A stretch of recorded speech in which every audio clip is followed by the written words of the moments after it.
नमस्कार दोस्तों, Suratgarh steno classes में आपका स्वागत है। 80 शब्द प्रति मिनट डिक्टेशन शुरू होगी 3 सेकंड बाद। शुरू। अध्यक्ष महोदय, मैं आपका आभारी हूँ कि आपने मुझे बोलने का अवसर दिया। इस देश के वर्तमान भारी संकट के समय में और विशेष रूप से उस समय जबकि हम लड़ाई से अभी निवृत्त हुए हैं और आकाश में लड़ाई के बादल दूसरी तरफ से आने शुरू हुए हैं।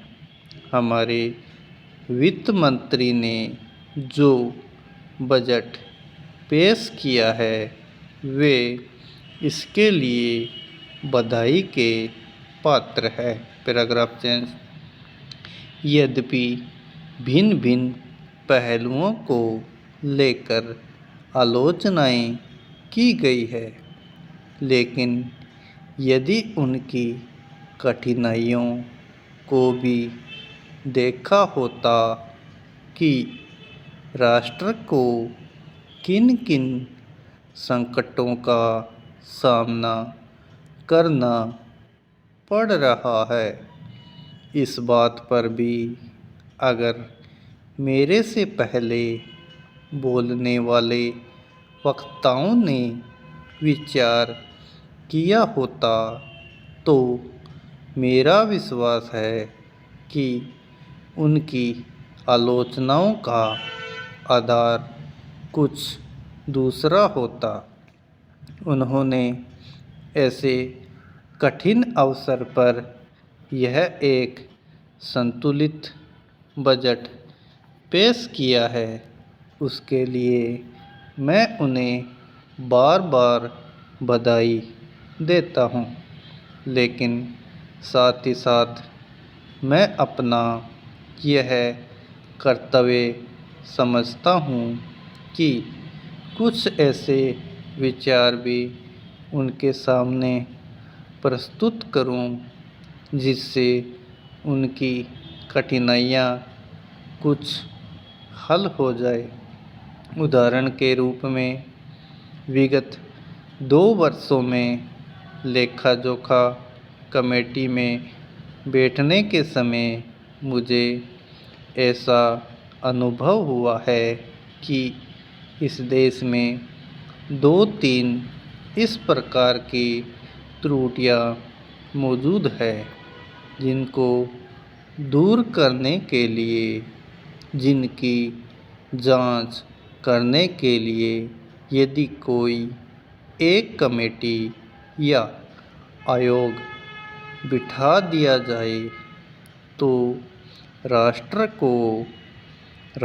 की सरकार को, राष्ट्र के विकास कार्यों को और राष्ट्र की रक्षा व्यवस्था के लिए करोड़ों नहीं अरबों की व्यवस्था फौरन हो सकती है। केवल शासन को जागरूक होकर कुछ कदम उठाने की आवश्यकता है। Paragraph change. अभी कुछ छिपे हुए धन का जिक्र किया गया। सरकार ने भी समय समय पर ऐसा आभास दिया है कि इस देश में लगभग 30,000 करोड़ रुपए का छिपा धन मौजूद है। स्वयं मैं समझ नहीं पाता हूँ कि जब सरकार ऐसा अनुभव करती है तो इसकी व्यवस्था करने में उसको दिक्कत क्या आ रही है। ऐसा मालूम होता है कि कहीं इच्छा शक्ति की कमी है।